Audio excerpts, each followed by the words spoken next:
নাহমাদুহু ওয়া নুসাল্লি আলা রাসূলিহিল কারীম বিসমিল্লাহির রহমানির রহিম আসসালামু আলাইকুম রাহমাতুল্লাহি ওয়া বারাকাতুহু রব্বি ইশরাহ লি সাদরি ওয়া ইয়াসসির লি আমরি ওয়াহলুল উকদাতাম মিন লিসানি ইয়াফকাহু কাওলি রব্বি জিদনি ইলমা। আজকে আমি যে টপিকসটা চুজ করছি সেটা হলো বৃষ্টিপাত। কারণ আমাদের দেশে প্রচণ্ড গরম, খরা এবং জনজীবনের খুবই ভয়াবহ অবস্থা। সুবহানাল্লাহ, আল্লাহ আমাদের খরা থেকে মুক্তি দেখ, আল্লাহ গরম থেকে আমাদের মুক্তি দেখ। আর আমরা যেন বেশি বেশি ইস্তেগফার করি, আল্লাহর কাছে তওবা করি, আল্লাহকে বলি যে আল্লাহ যেন দয়া করে এই খরা কমায় দেন এবং গরমকেও কমায় দেন। এদিকে এমিরেটসে বন্যায় ভেসে গেছে পানিতে, আর আমাদের দেশে প্রচণ্ড গরম। সুবহানাল্লাহ। তো এখানে কোরআন কি এবং কেন? কোরআন আসলে সমস্ত কিছুর সলিউশন। আমরা পড়ি না, আমরা বুঝি না এবং বোঝার চেষ্টাও করি না, তার জন্য আমরা সলিউশনটা পাইও না, এবং যখন শুনি তখন আমরা অবাক হয়ে যাই। আর কোরআনটা আল্লাহ বলতেছে ইকরা বিসমি রব্বিকাল্লাযী খালাক, পড়ো তোমার প্রভুর নামে। আল্লাহ পড়তে বলছে, জানতে বলছে।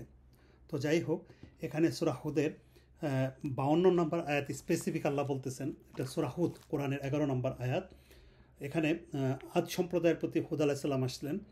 তো উনি ওনার কওমকে বলতেছিলেন যে তোমরা আল্লাহর ইবাদত করো, তিনি ছাড়া তোমাদের সত্য কোনো মাবুদ, তিনি ছাড়া তোমাদের কোনো সত্য মাবুদ নেই, তিনি শুধু তোমরা মিথ্যা উদ্ভাবনকারী।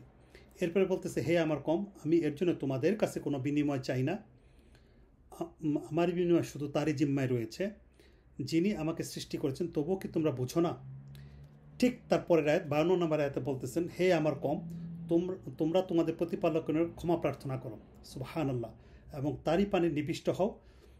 তিনি তোমাদের উপর প্রচুর বৃষ্টি বর্ষণ করবেন এবং তোমাদেরকে আরও শক্তি প্রদান করবেন, শক্তি প্রদান করে তোমাদেরকে শক্তি বর্ধিত করে দেবেন, এবং তোমরা অপরাধী হয়ে মুখ ফিরিয়ে নিও না। সুবহানাল্লাহ।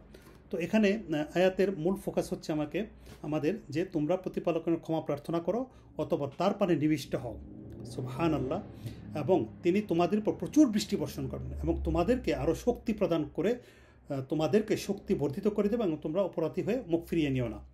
এই ছিল আয়াত। তো এখানে আল্লাহ কোরআনে বলতেছেন যে ক্ষমা প্রার্থনা করতে হবে এবং তার দিকে নিবিষ্ট হইতে হবে। এখানে আমরা যেন আল্লাহর কাছে ইস্তেগফার করি। শুধুমাত্র মুখের ইস্তেগফার তো পর্বই, এর মধ্যে আমাদের গুনাহ থেকে বাঁচতে হবে, হারাম থেকে বাঁচতে হবে, আত্মীয়তা সম্পর্ক ঠিক রাখতে হবে, এবং আল্লাহর সাথে কোনো শিরক কুফরি হয়ে যায় কিনা সেটা প্রথমেই চেক করতে হবে। এরপরে আমরা অন্যান্য হারাম আল্লাহ এবং রাসূল সাল্লাল্লাহু আলাইহি ওয়াসাল্লাম যে বিধান দিয়েছেন সেই বিধান মানার চেষ্টা করব। ভুল ত্রুটি যদি থাকে সেই ভুল ত্রুটি থেকে সরে আসব, আর আল্লাহর কাছে আমরা পানা চাইব যে আল্লাহ আমাদের ক্ষমা করো, আমাদের প্রতি দয়া করো। তাহলে আল্লাহ অবশ্যই, আল্লাহ এখানে কোরআনে বলতেছেন যে ওয়া কাওমি ইস্তাগফিরু রব্বাকুম সুম্মা তুবু ইলাইহি ইউরসিলিস সামাআ আলাইকুম মিদরারা। মিদরারা মানে বর্ষণ, বৃষ্টি বর্ষণ। তাহলে এখানে কথাটা আমরা আবার রিপিট করতেছি যে হুদ আলাইহিস সালাম তার জাতিকে বলতেছেন, হে আমার কওম, তোমরা তোমাদের প্রতিপালকের নিকট ক্ষমা প্রার্থনা করো, তারই পানে নিবিষ্ট হয় এবং তিনি তোমাদের উপর প্রচুর বৃষ্টি বর্ষণ করবেন। সুবহানাল্লাহ। তাহলে আমাদের যে এই যে বাংলাদেশের যে অবস্থা, সেই অবস্থা আল্লাহর কাছে ক্ষমা চাইতে হবে, তওবা করতে হবে, ইস্তেগফার করতে হবে, পাপ থেকে ফিরে আসতে হবে এবং তারই পানে নিবিষ্ট হইতে হবে। সুবহানাল্লাহ। তাহলে আল্লাহ বৃষ্টি বর্ষণ করবেন। এর ঠিক অনেকগুলো আয়াত আসছে, কিন্তু আমি এই দুইটা আয়াতই শেষ করবো ইনশাআল্লাহ, কারণ ভিডিও অনেক বড় হয়ে যাবে। এখানে সূরা নূহ 71 নম্বর সূরার মধ্যে আল্লাহ বলতেছেন যে ফাকুল তুস্তাগফিরু রব্বাকুম ইন্নাহু কানা গাফফারা। এখানে নূহ আলাইহিস সালাম বলতেছেন, আমি বলেছি তোমরা তোমাদের প্রতিপালকের প্রতি ক্ষমা প্রার্থনা করো, তিনি তো অতিশয় ক্ষমাশীল। সুবহানাল্লাহ।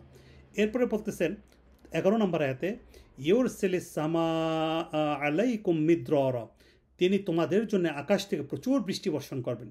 সুবহানাল্লাহ। এরপরে বলতেছেন আল্লাহ ওয়ায়ুমদিদকুম বিআমওয়ালি ওয়া বানিনা ওয়ায়াজআল লাকুম জান্নাতি ওয়ায়াজআল লাকুম আনহারা, তিনি তোমাদেরকে সমৃদ্ধ করবেন ধন সম্পদ, সন্তান সন্ততি, এবং তোমাদের জন্য বাগান সমূহ তৈরি করবেন ও প্রবাহিত করবেন নদী নালা। এটা সূরা হুদের 10 থেকে 12 নম্বর আয়াত। তো এখানে আমাদের কাজ হলো আল্লাহর কাছে ইস্তেগফার করা। আসেন আমরা আল্লাহর কাছে ইস্তেগফার করি এবং আল্লাহর কাছে পানা চাই যে আল্লাহ, এই গরম আমাদের জন্য খুবই কষ্ট হচ্ছে, এবং আল্লাহ অত্যন্ত দয়াশীল, অত্যন্ত গফুরুর রাহিম।